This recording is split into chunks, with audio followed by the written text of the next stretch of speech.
Pourquoi était-ce important de réunir les plus grands maîtres de midi pour ces 12 ans des 12 coups de midi? Jean-Luc Reichmann, toutes les occasions sont bonnes pour se rassembler, partager des émotions, rire. Nous avons vécu tellement de choses fortes avec les candidats, les téléspectateurs, les personnalités, que nous devions d'en faire un événement. Comment est né le jeu? Il s'est créé en 5 semaines. Ça paraît complètement fou. Nous avions remarqué qu'il y avait une légère baisse des audiences d'Attention à la marche, jeu diffusé sur TF1 de 2001 à 2010, note de la rédaction. Nous avons alors travaillé 24 heures sur 24 pour mettre les 12 coups à l'antenne, juste pendant l'été pour le tester. À la rentrée, nous avons fait quelques réglages, et depuis, le programme n'a jamais cessé d'être leader sur sa tranche. Quel est votre meilleur souvenir de ces 12 ans à la tête des 12 coups de midi? Si est-il celui de l'image qu'il me reste des émissions que je ne connais pas encore mais que je vais tourner? J'aime me laisser surprendre au quotidien. Les images qui me restent de cette famille que nous avons pu constituer au fil de ces années sont plus fortes que tout. Et votre pire souvenir?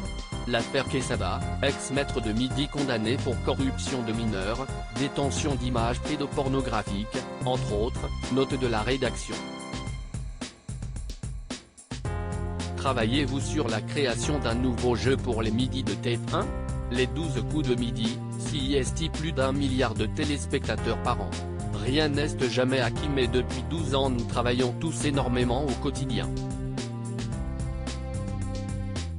Tous les curseurs sont au vert.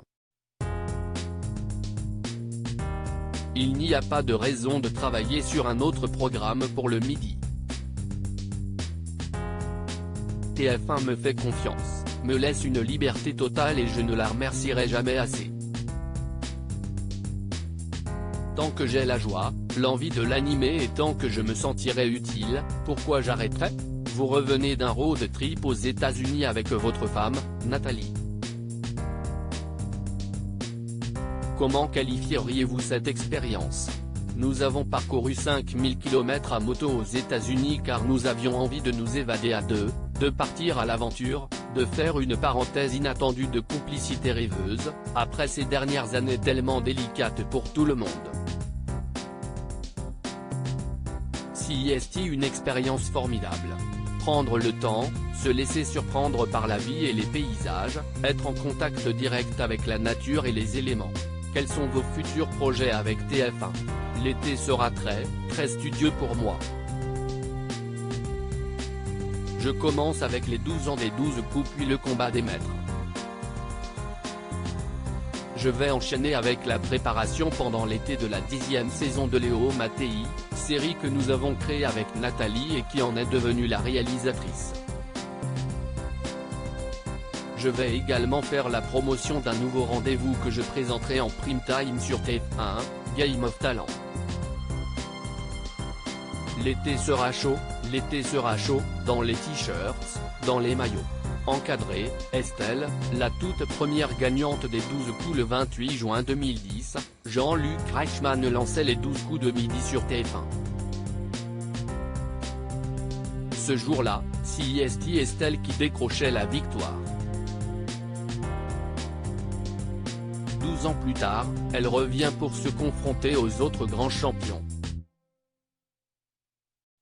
La production m'avait déjà contacté il y a 2 ans pour le 10e anniversaire de l'émission. J'avais alors fait une petite apparition dans le public mais sans participer réellement au jeu. Quand la production m'a rappelé pour ses 12 ans, j'ai tout de suite accepté. Si est trop cool de se dire que l'on fait un peu partie de l'histoire d'un programme aussi populaire, nous confie celle qui à l'époque de sa victoire avait gagné 100 €.